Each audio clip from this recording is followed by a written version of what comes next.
Welcome, welcome, good to see you. You look lovely, and I mean that in a simply friendly way. We're going to talk about satellites, your key to playing massive tournaments. Now, my top fact about satellites is that they were invented by players. Players invented them at live tournaments back in the day where they couldn't afford the big buy into the main event, so 8 or 9 of them would pool their money, get together, and it was informal. Basically, they just play a game, and whoever won it would buy in.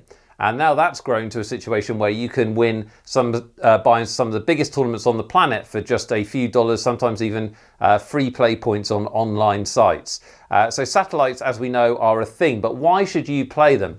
Well, you should play them because it's a massive opportunity for you. It's a massive opportunity whether you're a tournament player or a cash game player, it doesn't matter. They're a big opportunity for you to do a couple of things. One is to play in a big tournament and get that experience.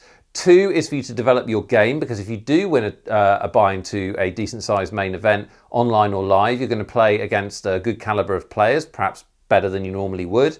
And 3, it's an opportunity to win a lot of money. There's a lot of equity in satellites, but also in the tournaments that you go into through the satellite. So you want to play them. They also mix up your poker schedule, give you something else fun to do, but they can really boost your bottom line. So what are the keys to doing well in them?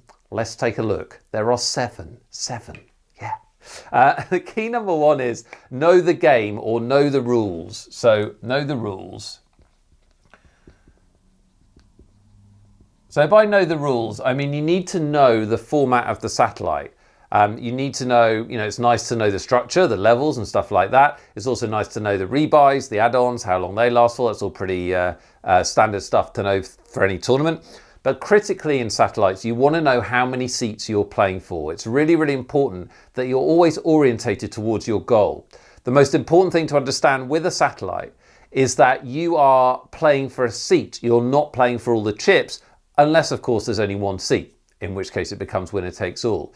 But the structure of the event is going to massively change what you do later in the tournament, and there's no excuse. But you will see it, trust me, if you start playing satellites, you'll see people playing it like a normal game, like a normal tournament, and just not adjusting to what they should be doing.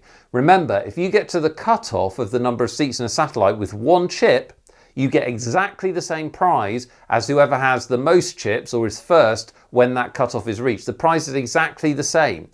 So if there are a lot of seats relative to the number of players, there's a very low incentive to accumulate chips, right?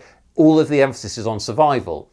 And basically it's a graph. If there's only one seat and it's winner take all, there's not much emphasis on survival at all. It's really on chip accumulation. So yeah, I think it's just massively important not only to know that going in, but to be aware of that throughout. Now, as I'll go on to tell you, most players adjust too much, I think, in satellites. They actually adjust too much. But you are going to make some adjustments as you go. So most importantly, before we start, know what you're getting into, understand how you win a satellite. It's not about coming first. It's about being one of the group of winners, which I know everyone that watches my videos are on team winners. I know that. I know you're a winner. Number 2 is play normally. Play normally. So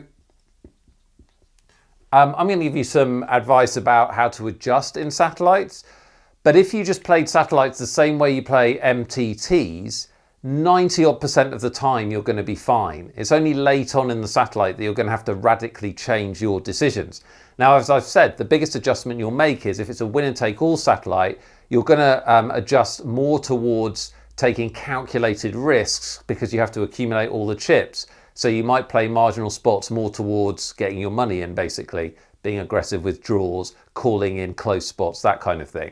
Whereas if it's a lot of seats remaining, you might play a much tighter style, not entering the pot as often, and certainly giving up some opportunities which might be close in favour of survival. But you don't need to over worry about this when you play satellites. You will do fine if you just play your normal game and then just adjust a little bit down the road when you get to the point where seats are awarded. People often adjust far too much. The other thing that they sometimes do is actually play a wildly different game. So what you'll see, which we'll talk about in a second, is people gambling early on. You'll also see people playing super tight because they just want to hang on for a seat, but from way too early. So in general, people adjust too much. Don't be one of those people. Play normally. Take each hand as it comes and make a good poker decision. You'll accumulate chips, and that still is a way to succeed in satellites, right? So that's what we want to do. Now, tip number 3 is look for early gamblers. Look for early gamblers. Oh, gamblers. So what you will find in satellites, even more so in rebuy satellites, obviously, but what you will find in satellites is people who are just taking a punt, right? They're just chucking in their buy-in because they're thinking, I've got half an hour to kill. If I happen to get a lot of chips, I'll play it properly.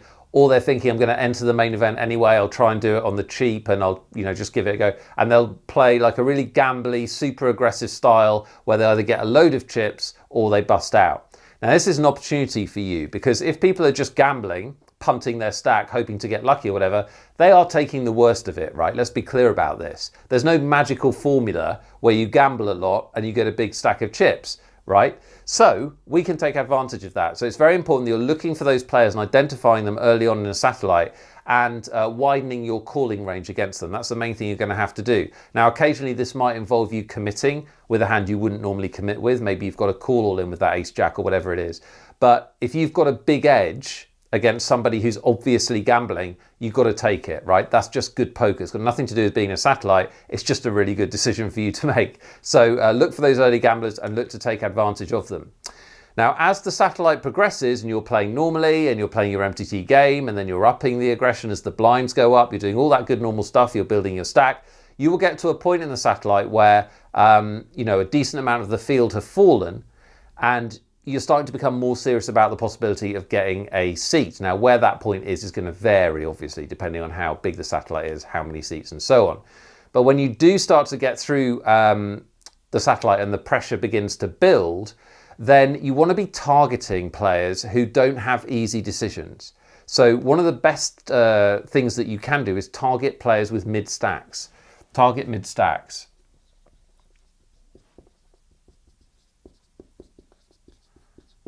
Now, there's nothing wrong with targeting short stack players who are playing way too tight and just hanging on. And there's nothing wrong with targeting big stack players who aren't playing anymore because they've got loads of chips, right? You can target those players. But the golden player to target is a player who you've got more chips than, or you've got nearly as many as, right? So whatever you do, it's going to be a big decision for them. But they are in that kind of uncomfortable middle ground where they have a stack of value, but they can't just cruise into a seat. So they have to be super careful with their decisions.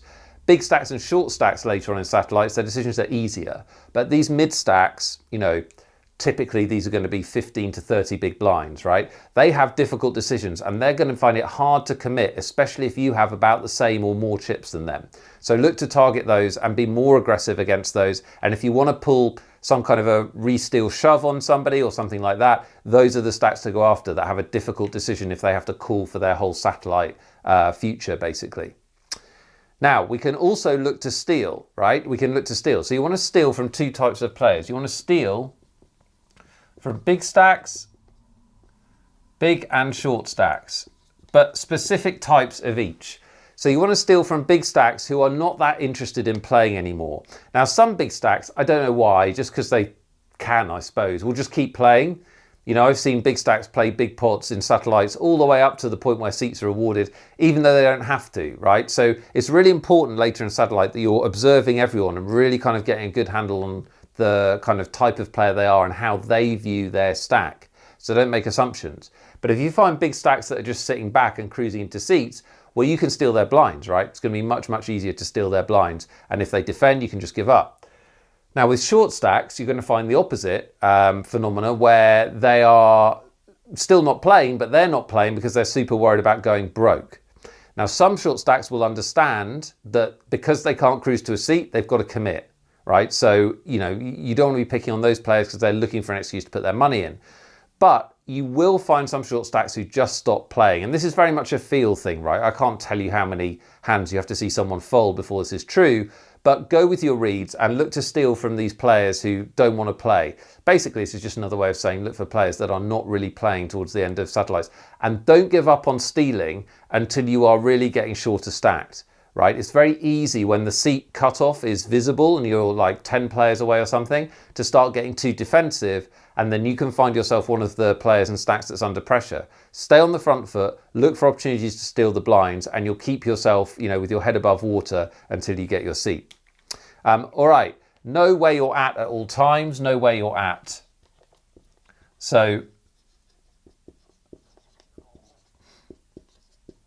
I haven't played tons of satellites, but because I've mainly played cash, but I have never played a single satellite that I've gone deep in where I haven't seen somebody needlessly give away their seat because they're just playing too normally, actually. They haven't adjusted at all. They're playing against a stack that can bust them. And obviously in satellites, when you get towards the business end, you want to be very careful against stacks that can bust you.